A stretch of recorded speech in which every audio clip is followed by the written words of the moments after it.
Bonjour les amis, vous êtes avec les Gilets jaunes constituant pays de l'Uropois. Nous sommes avec le citoyen Yves Michel du comité Germinal. C'est un groupe d'anarchistes. Le groupe Germinal, voilà. Et on va parler d'anarchie. C'est une après-midi thématique. Au niveau de l'anarchie, le plan de la vidéo, c'est assez simple. Ça va être tout ce qui est historique, avec façon succincte, un survol succinct de l'anarchie, la fin de la représentation politique de l'anarchie dans nos sociétés, la période actuelle avec les Gilets jaunes, où il y a beaucoup, au niveau de l'organisation, où il y a beaucoup de choses qui sont possibles, et puis des pistes pour le futur, comment l'analyse anarchiste du système d'oppression, de ce système oppressif, comment cette analyse anarchiste peut nous aider dans la compréhension, et puis pour rebâtir, parce que ce qui a été bâti en oppression peut être déconstruit. On peut déconstruire le système oppressif qui a été bâti, parce que ça a été bâti par des hommes. Alors on est avec le citoyen Yves Michel. Bonjour citoyen. Bonjour, bonjour citoyen. Alors, est-ce que tu peux te présenter succinctement ? Succinctement, voilà. Donc Yves Michel, je suis praticien hospitalier en psychiatrie depuis plus d'une trentaine d'années. Et je suis aussi tombé dans le bain anarchiste depuis mes 16 ans. Dans la mesure où, ayant rencontré finalement ce mouvement et ses valeurs, je m'étais retrouvé dans mes propres valeurs et interrogations. Voilà, donc j'ai accompagné dans différents groupes et différentes actions, différentes périodes de l'histoire depuis, on va dire, une quarantaine d'années, une bonne quarantaine d'années, un certain nombre de combats, voilà, de mouvements, certains, pas d'autres, etc. Voilà. Donc on peut dire que tu es anarchiste. Moi, je me considère, oui, politiquement comme anarchiste, oui. Alors, on avait vu tout à l'heure avec Mehdi les différentes formes d'anarchisme et comment ça a été conceptualisé et vu. Là, tu vas nous faire un survol succinct de l'anarchie à travers l'histoire. Quand est-ce que ça a commencé ? Quand est-ce que ça a pris, que ça a réussi à prendre ? La Commune de Paris, la Magnolfina, Kronstadt, Barcelone, etc. On reviendra, on fera des vidéos plus en détail, parce que ça, c'est l'instruction populaire. C'est intéressant. On n'a pas accès à ces infos-là, et puis à l'école, Fernand Nathan, on n'a pas eu ça. Non. On se demande pourquoi, tiens, d'ailleurs. C'est le moins qu'on puisse dire, on pourra en parler de ça. Donc, on n'a pas eu accès à ça. Est-ce que, donc sur cette première partie, survol historique du mouvement anarchiste, alors même aux États-Unis, sur le syndicalisme révolutionnaire, etc., il faut savoir que le mouvement anarchiste, il n'y a pas eu seulement Ravachol avec des gars qui faisaient des actions sanglantes. Il y a eu aussi énormément de penseurs et de systèmes qui sont montés. La parole est à toi. On commence par les plus anciens anarchistes. Oui, souvent quand on se représente de règle contemporaine, quand on se représente un anarchiste, parce que finalement, effectivement, c'est des choses qui sont jamais expliquées aux gens, on retrouve pas ça vraiment dans les manuels d'histoire, voilà, et puis c'est une histoire qui a été étouffée. On imagine alors l'anarchiste, on imagine l'anarchiste soit le doux, selon les états d'humeur, selon la représentation, le doux rêveur, voilà, qui rêve de monde idéal, qui est un peu utopiste, etc. Ou alors on voit le type taciturne, voilà, à la limite poseur de bombes, voire qui pourrait sortir le couteau, ou qui n'aime personne. Enfin, en fait, ce sont ou alors qui veut foutre le bordel, mais ce sont des représentations fausses de ce qui concerne l'anarchisme. Alors, par rapport à ce que disait Mehdi tout à l'heure, il a défendu il a parlé de différents concepts représentant l'anarchie, et à un moment donné, il a parlé de Proudhon, en parlant d'ailleurs d'anarchisme. Alors moi, l'anarchisme dont je vais parler aujourd'hui, il s'agit plutôt finalement de l'anarchisme historique, l'anarchisme en tant que mouvement social et mouvement d'émancipation sociale. Alors l'anarchisme puise des racines très lointaines, hein, dans des sociétés antiques et féodales, etc. Parce que il y a des inspirations, il y a des historiens qui ont fait le travail là-dessus. Mais l'anarchisme au niveau moderne, on commence à le voir apparaître surtout au 19e siècle. Mais bon, il y avait déjà un anarchiste anglais, William Godwin, qui avait écrit une constitution anarchiste, hein, et qui était un admirateur et un contemporain de la Révolution française. Et par ailleurs, je crois, le père de Marie Shelley, qui a écrit par la suite Frankenstein, etc. Donc l'idée qui est de la constitution dans l'anarchisme s'était déjà posée chez certains penseurs, mais en fait c'est surtout le 19e siècle avec le développement du capitalisme qui va favoriser finalement en révolte contre l'injustice provoquée par le capitalisme et couvert par l'État bourgeois, hein, après les promesses non tenues finalement en termes sociaux de la Révolution française. C'est surtout le 19e siècle qui va voir l'anarchisme se développer en différentes étapes avec des penseurs, des activistes, etc. Ce que je voulais dire, c'est que on s'imagine souvent l'anarchisme, l'histoire de l'anarchisme a tellement été étouffée et anéanti, je dirais, après la libération, après les années 40, et tellement connoté négativement à coup de diverses propagandes, y compris des propagandes bolcheviques, staliniennes, etc., que finalement il avait pratiquement disparu quand on l'a vu réapparaître un peu plus massivement dans 68 et dans l'après 68 et un peu maintenant. Mais ça a été véritablement dans l'histoire du mouvement communiste au sens large, socialiste au sens large, ça a été vraiment le mouvement de masse qui s'est développé dans nombreux pays. Hein, et de nombreux anarchistes ont été impliqués dans l'histoire à différents niveaux. On a parlé de la Commune de Paris, sur le XXe siècle, tu parlais, Mishka, de l'Espagne. Bon, l'Espagne, c'est 60 ans de construction de mouvements anarchistes avant d'arriver à un moment donné où il va y avoir une confrontation avec la dictature fasciste de Franco pour essayer de leur part à eux de mettre en place une société communiste libertaire qui a rien à voir avec Marx. En Russie, les anarchistes sont très actifs pendant la révolution russe, très actifs en Ukraine, hein, la Makhnovitchna, c'est des choses sur lesquelles on reviendra par la suite.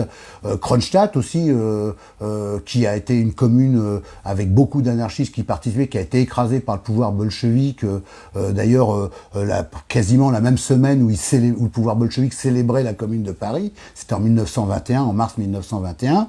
Le Mexique, en fait, il faut comprendre que l'anarchisme, à un moment donné, était un mouvement de masse présent dans nombreux pays, international, mondial, qui a été impliqué dans nombre de révolutions qui ont pesé finalement sur le destin finalement de l'humanité, de populations entières, etc.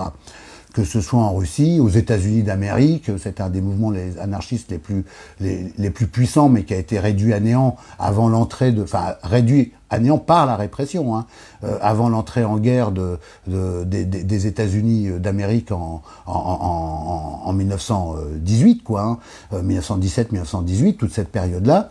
Et évidemment, dans certains pays, il y a eu une poursuite du mouvement, en Argentine, en Espagne, dans les années 30, hein, la Révolution espagnole, la guerre d'Espagne. Bon.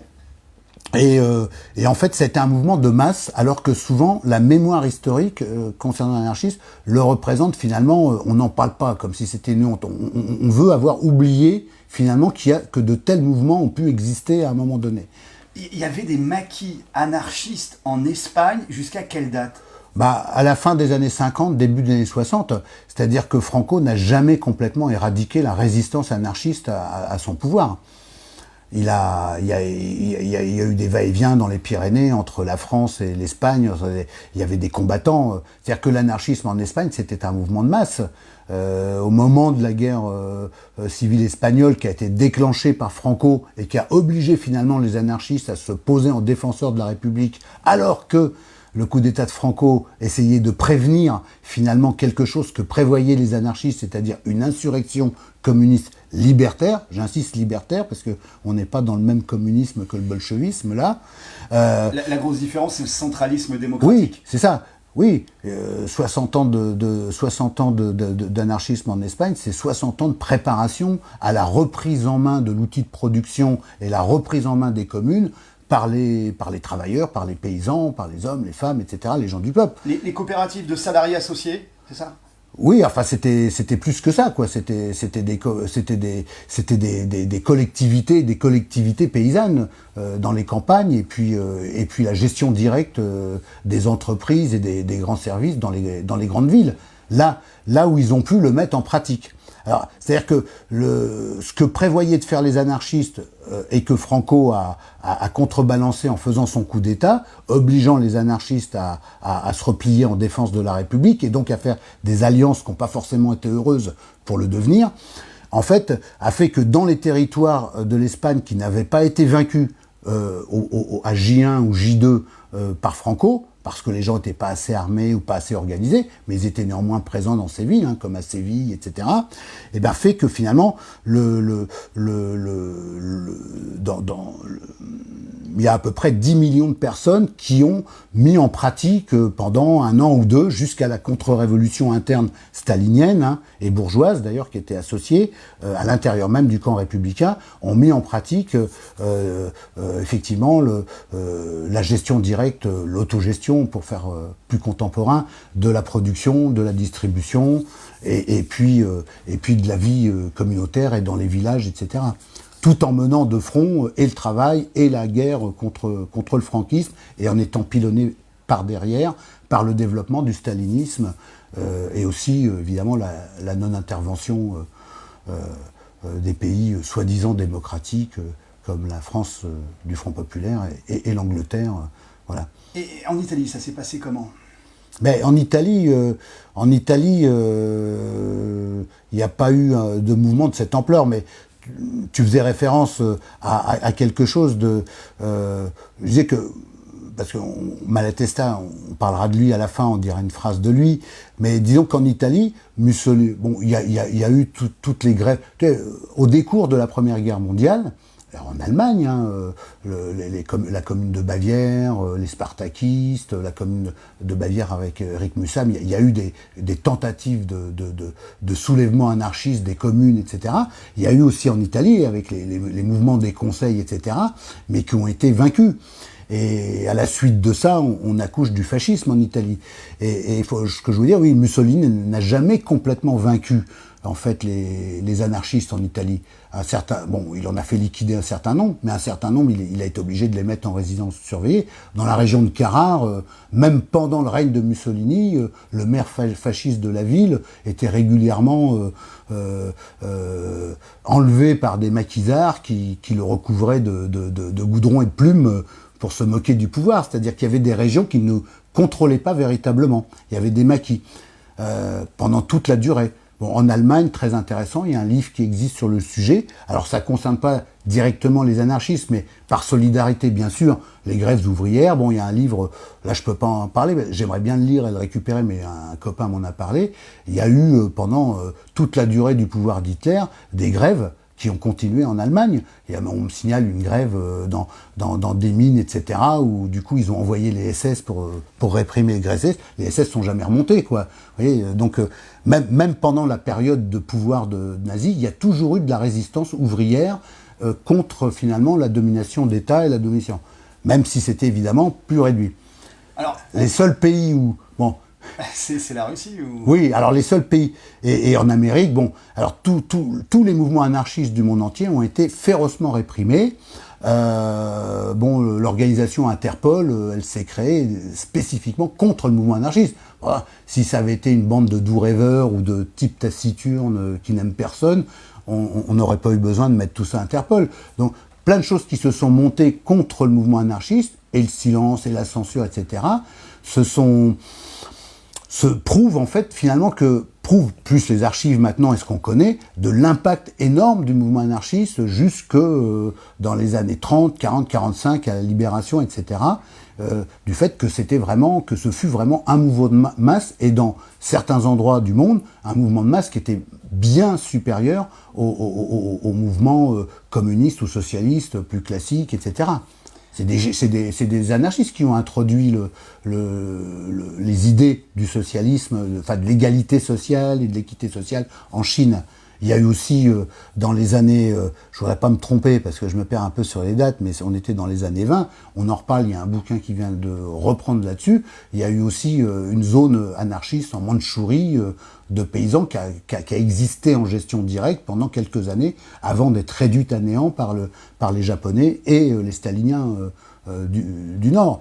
Bon, en fait, ça a été un mouvement énorme qui en réalité n'a pas réussi finalement à réussir sa révolution sociale, qui aurait été finalement, pour ici en France, ça aurait été le passage de la République bourgeoise à la République sociale, mais qui n'a pas réussi, qui a été brisé militairement par la censure, aux États-Unis, partout. Et je dirais que les pays dans lesquels la répression anti-anarchiste a été la plus féroce et je dirais la plus efficace, celle qui a été la plus anéantisante, celle qui a anéanti véritablement et les personnes et les idées, etc. pendant longtemps, ce sont les pays qui viennent d'une histoire marxiste-léniniste, bolchevique, et la Russie, la Chine, etc.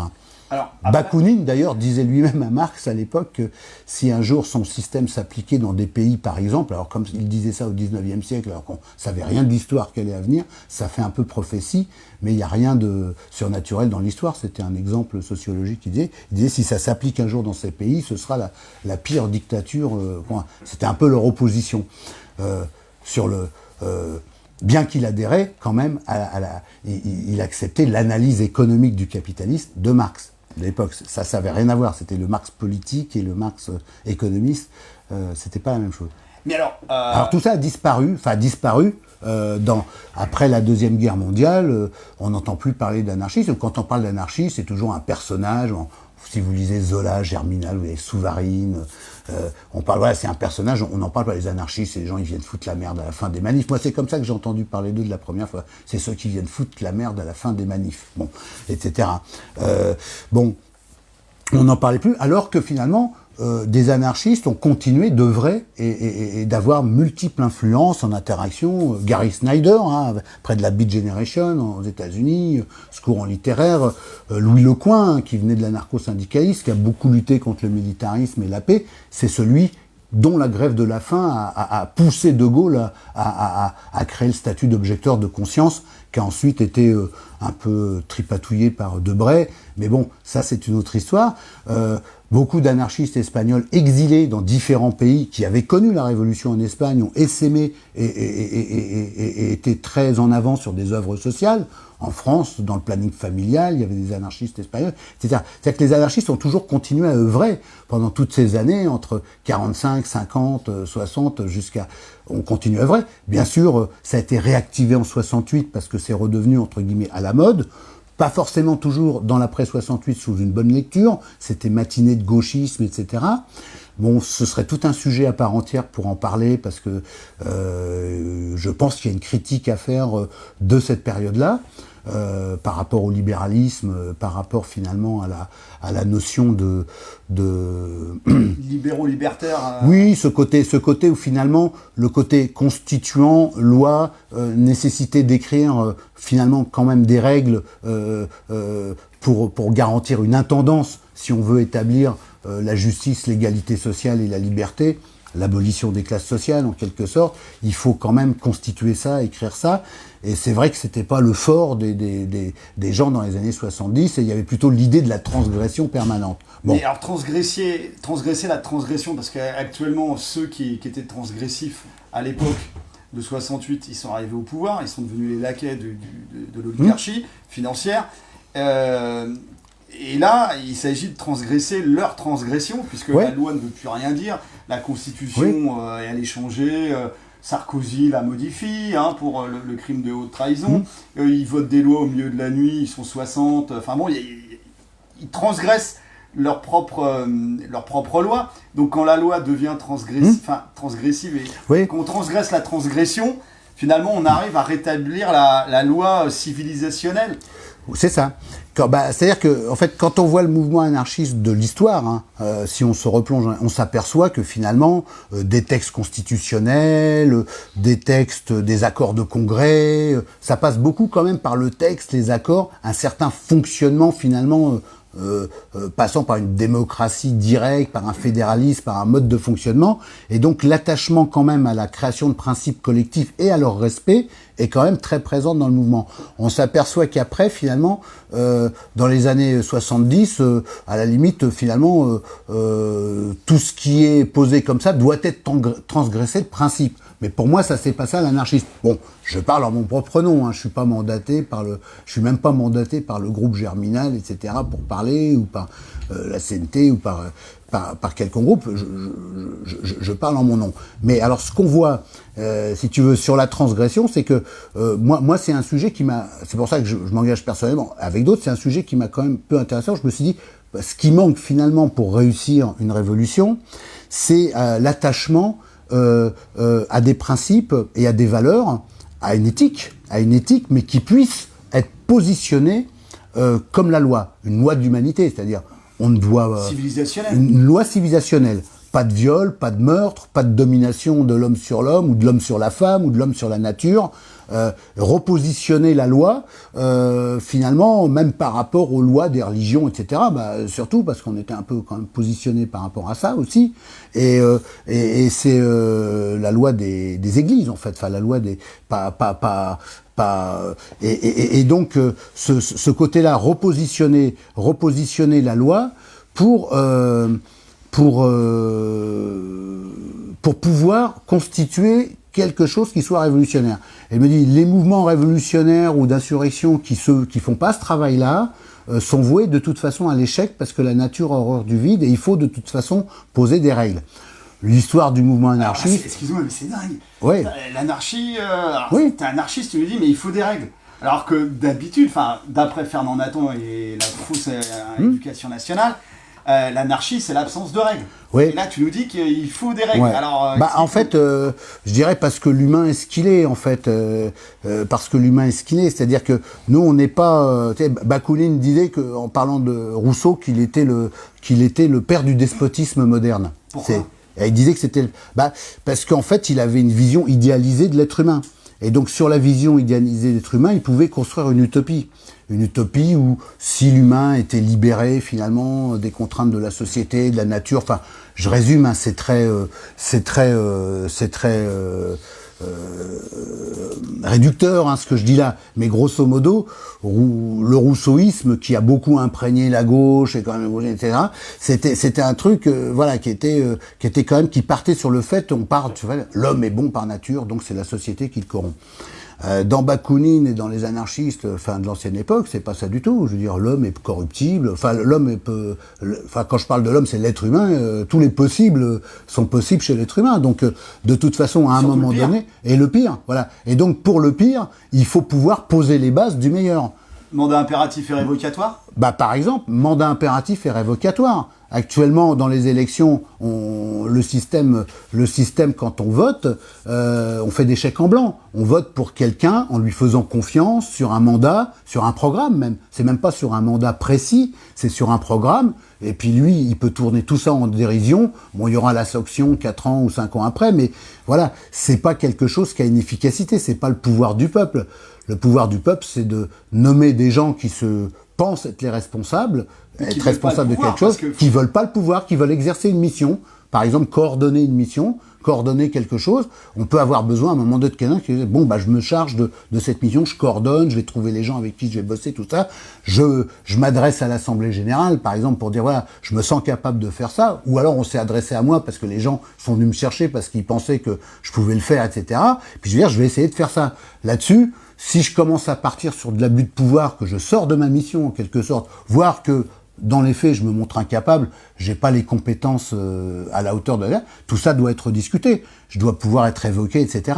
Tu vois ? Alors, toi, t'es docteur en psychiatrie. Nous, on s'est aperçu, avec nos petits cerveaux sur notre rond-point, que, en fait, chez l'humain, il y a des caractères de pervers narcissiques plus ou moins développés. Et eux cherchent la lumière, cherchent à être vus, cherchent à attirer l'attention, le pouvoir. Ils veulent le pouvoir, ils sont attirés comme des lucioles par ça. Oui. Alors donc, c'est la porte ouverte à toute la corruption, parce que... C'est ça qui est très difficile actuellement quand on veut créer ou développer quelque chose de collectif, ou dans la création ou le développement de quelque chose, ou dans le combat, ou voilà. C'est très compliqué aujourd'hui, c'est que finalement, voilà, il y a toutes les personnalités qui s'interconnectent et voilà, et vous avez des gens qui sont mûrs vraiment pour l'autonomie, assumer les responsabilités de ce qu'ils vont créer collectivement, d'autres qui attendent, voilà, qui sont toujours en colère par rapport à un pouvoir, ça collera jamais avec ce qu'ils souhaitaient, mais en même temps, si on leur donne le pouvoir, même en tant que peuple, ça va être compliqué. Je pense que tout le monde a été confronté à ce genre de situation et ça rend difficile finalement l'élaboration. Eux, ils attendent finalement, ils rêvent un jour d'un pouvoir un peu imaginaire qui pourrait leur apporter quelque chose sur un plateau et qui répondrait et qui viendrait leur rendre justice en quelque sorte par rapport à tout ce qui a pu les frustrer ou les opprimer, ou etc. Bon, tout ça c'est bien. Et là-dedans, il y a aussi tout un tas de gens qui grenouillent et qui voient la politique comme étant une histoire d'ego et qui vont utiliser finalement les contestations, les combats, les choses, etc. parce que ils veulent à un moment donné arriver vers le pouvoir politique ou avoir des places dans le pouvoir politique d'État qui est toujours le suppôt et ce qui soutient finalement le capitalisme dans son ancienne forme à la papa comme dans la nouvelle forme qui est maintenant le capitalisme financier qui maintenant depuis une quarantaine d'années. Et ça, les gens n'ont pas trop vu le truc, mais ce passage-là, la gauche n'a pas le bon processeur par rapport à cette période-là, mais en même temps, et donc là-dedans, qu'il y ait des pervers narcissiques qui en fait sont là pour gouverner les autres tout simplement et imposer leur point de vue. Eh ben oui, en fait, notre société a abîmé en quelque sorte beaucoup de gens. Hein. Mais là, on regarde les partis d'opposition, soi-disant d'opposition, c'est de l'opposition contrôlée, hein, parce qu'ils poussent tous la dictature sanitaire, ils ne remettent absolument pas en cause la tyrannie bancaire, etc. On parle des gros partis d'opposition. Pourquoi la démocratie participative, comme ils essayent de le mettre, de le diffuser, etc., c'est une arnaque? Alors ça, c'est peut-être quelque chose qui va vous parler, alors du point de vue, et là ça fait partie vraiment de l'analyse du pouvoir tel qu'il s'est transformé. En fait, il y a 40 ans, quand on a petit à petit, c'est avant on était dans un pouvoir, le capitalisme, on savait le coût d'une pièce, on parlait des mêmes chiffres, il y avait un bras de fer social entre les exploités, les exploiteurs, qui se faisaient sur les mêmes, un peu quand même sur les mêmes chiffres, etc. L'analyse, l'État était bien analysé, etc. Et on est rentré petit à petit avec cette transformation du capitalisme vers un pouvoir, en fait, un pouvoir, je dirais, qu'on pourrait qualifier d'algorithmé et de biopolitique, si tu veux.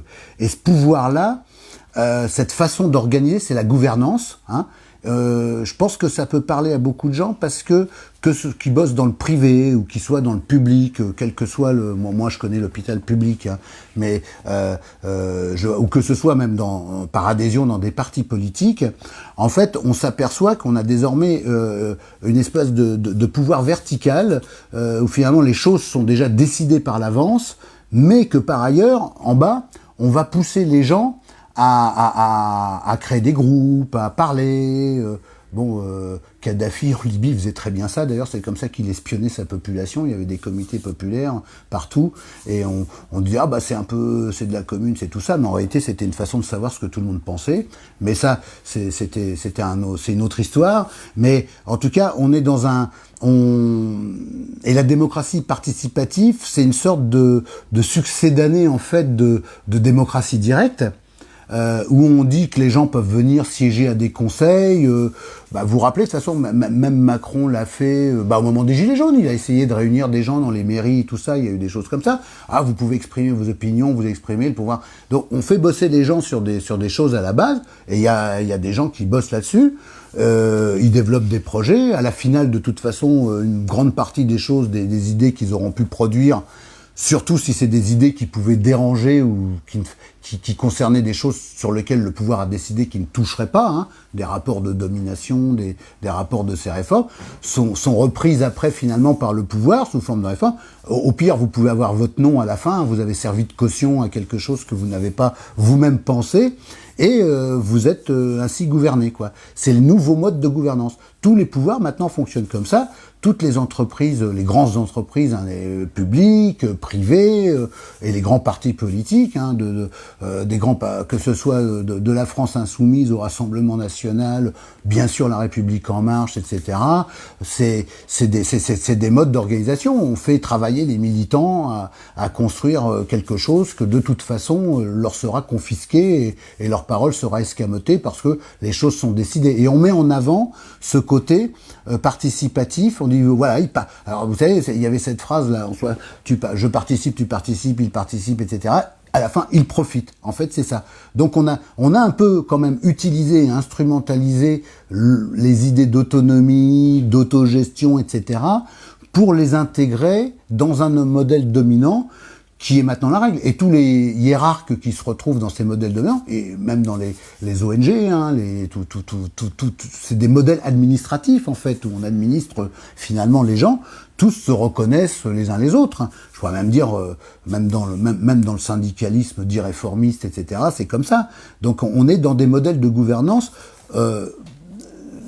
dont il est très difficile de se sortir, puisqu'on finit par faire participer dans l'illusion que les personnes prennent en main et élaborent leurs propres réformes, le fait qu'en réalité, ils nourrissent ce pouvoir. Je sais pas si je m'exprime bien, mais c'est un peu ce truc-là. Tu nourris la bête, t'es l'idiot utile de la bête. Voilà. Tu fais le boulot, et en fait, il détourne cette énergie contre toi, en fait. Et c'est valable aussi sur le plan financier et économique, hein, parce que là, on est un peu dans le poste salarié.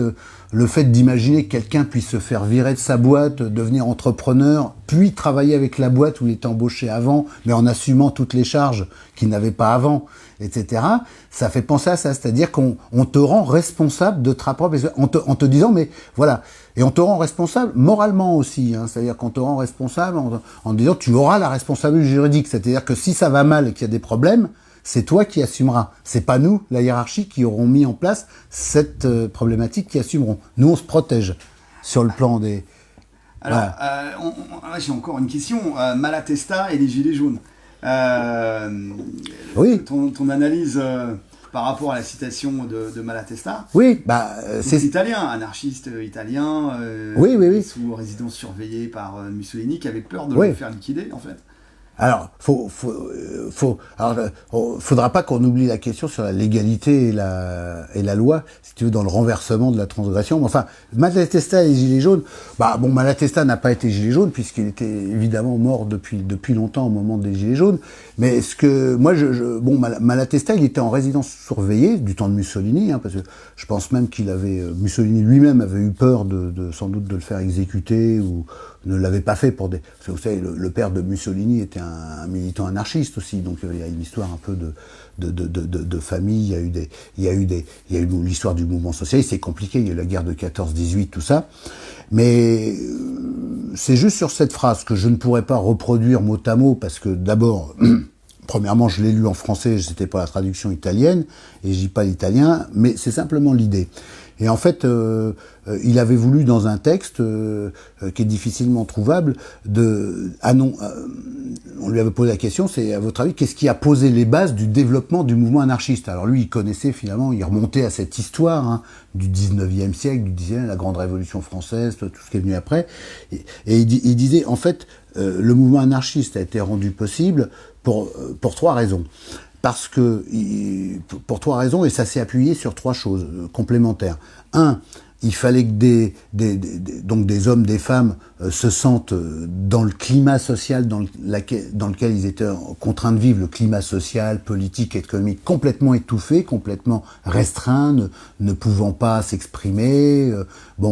Voilà, une chose. Deuxièmement, il fallait que ces hommes et ces femmes puissent reconnaître dans les souffrances de l'autre, les souffrances, les injustices vécues, etc., ressentir la souffrance des autres comme si c'était la leur. Donc ça introduisait à l'entraide, à la solidarité, etc.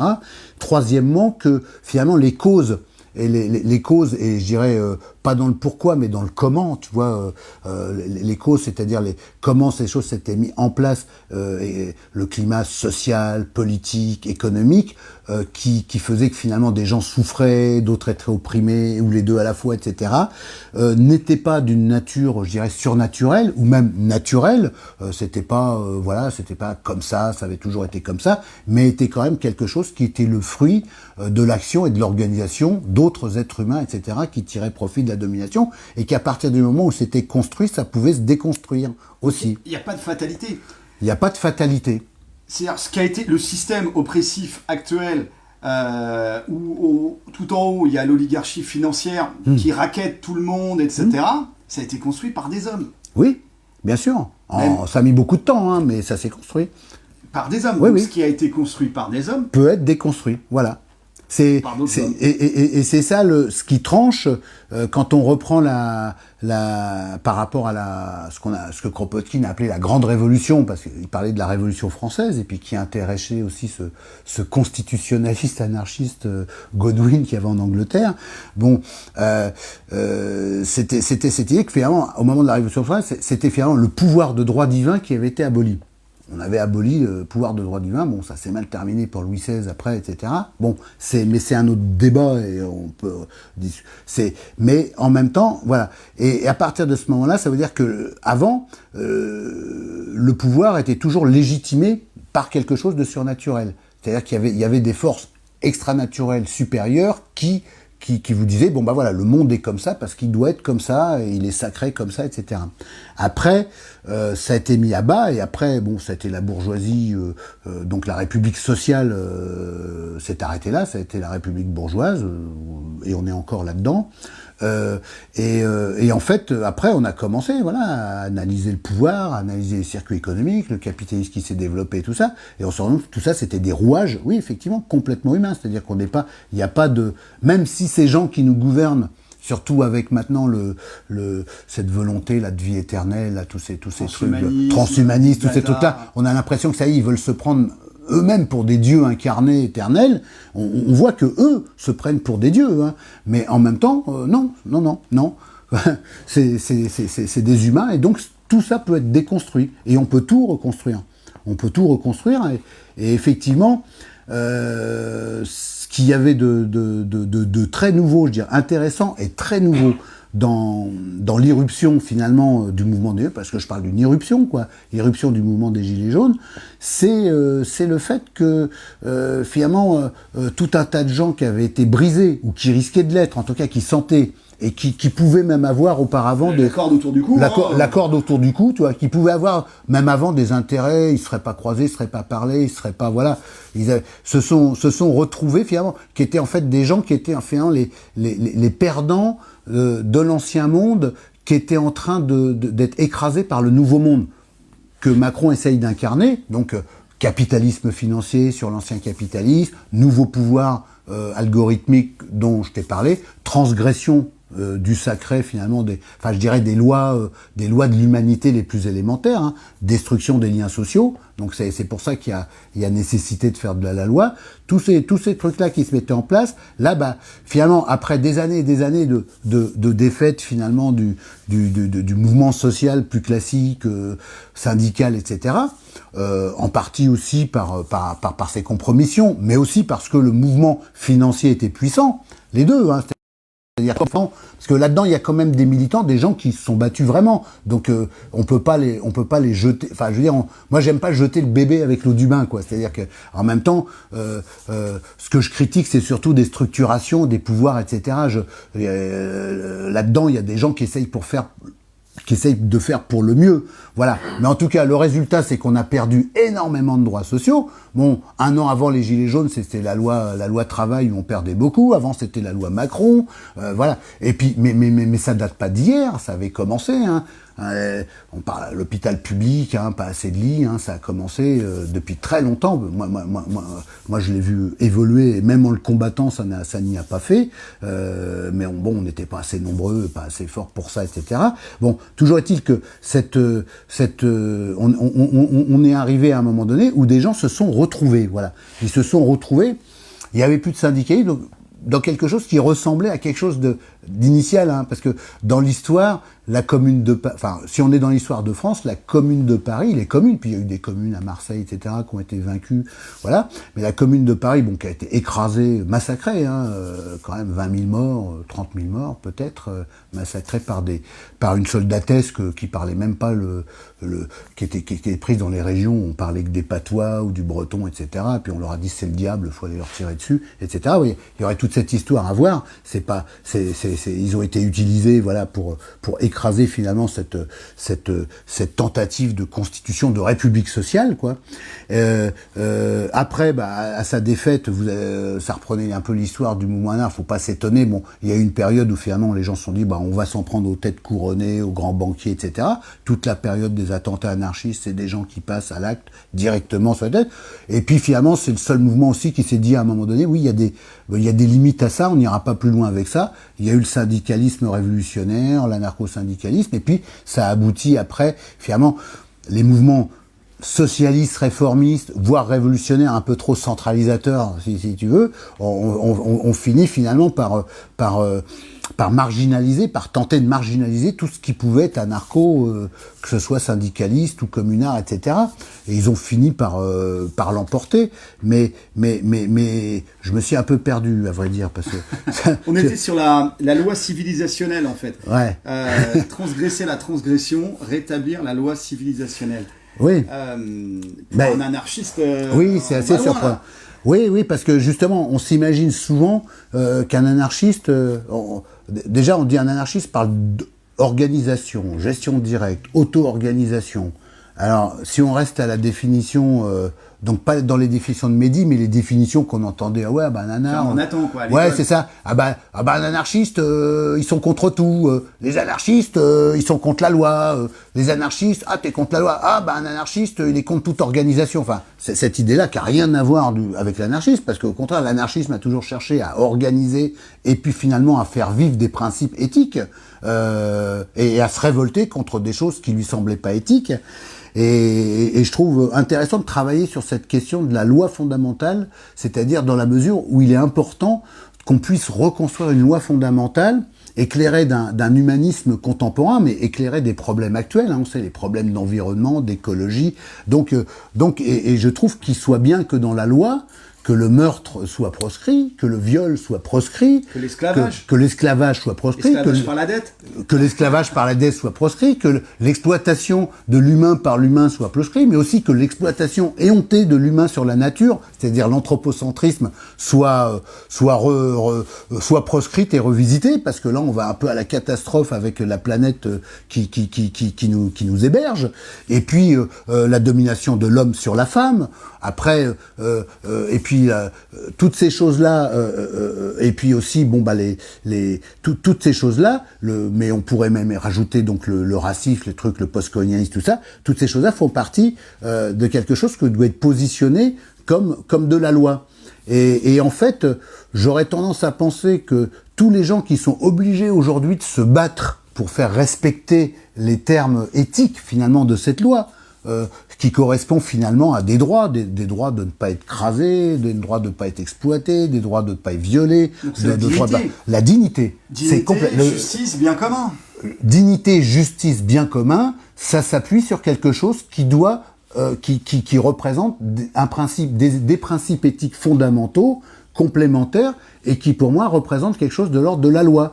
Ce qui fait que tous les gens qui, dans le système actuel, se battent, y compris avec des moyens, entre guillemets, illégaux, contre finalement ce qui ne fait pas respecter ces principes-là, quand ils s'opposent à ces principes-là, eh bien finalement, ce sont des gens qui luttent, combattent et œuvrent en tout cas pour le respect de la loi. C'est-à-dire qu'actuellement, et quand on envoie la soldatesque policière ou etc., finalement qui est utilisée finalement comme supplétif finalement de l'État pour essayer d'éteindre les incendies, etc., les incendies sociaux, etc., et eux agissent au nom de la légalité, de ce qui a été voté, légalité qui est la légalité des pervers narcissiques, de la domination, je dirais. Biopolitique, ce pouvoir, ces gouvernances hiérarchiques, etc. Eh bien, les gens finalement qui s'opposent sont eux, véritablement dans l'œuvre de rétablissement de la loi. Et les gens qui sont censés incarner la légalité, qui portent cet uniforme, etc., qui vont organiser la répression, etc., excuse-moi, la légalité, les lois votées à 60 au milieu de la nuit, c'est ça, hein? Voilà, c'est ça. Okay. Et ben alors, donc, et là, c'est très bien ce que tu dis, parce que ça t'introduit la notion de la légitimité. C'est-à-dire que, d'un côté, tu as cette question des revendications, dignité, justice, égalité, liberté, qui relève de la légitimité, et donc de la loi légitime, et c'est l'égalité qu'on fait passer pour des lois dans des systèmes, finalement, dont on peut contester complètement la procédure politique, qui représente en quelque chose, certes peut-être légal sur le papier, mais qui est hors la loi. Voilà. Donc ça veut dire que les révoltés, les gens qui combattent pour les droits et pour la dignité sont dans la loi, et ceux qui s'y opposent sont hors la loi, y compris quand ils ont un uniforme. Bon voilà, c'est comme ça. Et donc effectivement, il faut se positionner comme des rétablisseurs de loi, et c'est pour ça que finalement le fait de se retrouver avec des tas de gens finalement qui se connaissaient pas avant, sur des ronds-points, sur des idées, etc., le mouvement Gilets jaunes, qui annonce quelque chose d'un monde finalement fraternel où les classes auraient disparu, parce que finalement, comme tout le monde est dans le même bain, écrasé par l'oligarchie, finalement, tu peux te dire que ceux qui sont en bas, ils peuvent imaginer un monde sans classe, voilà, et ça a toujours été l'aspiration des anarchistes, ouais, voilà, cet univers-là peut finalement, mais c'est du boulot, c'est un boulot énorme et colossal, reconstituer les choses et reposer les principes et repositionner la loi, reconstruire le politique, la démocratie à manga révotable et non pas à manga, pas manga, hein, excusez-moi, on n'est pas au Japon là, c'est à mandat révocable à tout moment, sur des missions précises et pas des chèques en blanc comme c'est dans la démocratie vraiment directe et non participative pour servir, pour vraiment élaborer et construire collectivement les choses. Voilà, c'est un peu ça. Et c'est pour ça il y a une sympathie finalement dans cette irruption, quoi, ce surgissement, comme dirait Jean-Pierre. Pas si désordonné que ça, puisque des choses s'organisent. Voilà. Alors c'est Jean-Pierre Crépin, et on fera un autre live avec lui tout à l'heure. On lâche rien. Il faut continuer. C'est un boulot énorme. Ouais. On est dans le vrai, le beau et le juste. Oui, c'est ça. Donc on lâche rien. C'est ça. Et dans la légitimité la plus absolue, en fait. Et ben voilà, un beau message d'espoir, les amis. On lâche rien, de notre collègue Yves Michel du comité Germinal. Voilà, du groupe Germinal. Groupe Germinal, voilà. Force et honneur, mort à la dette, à bas l'usure, vive le bien commun. À très bientôt.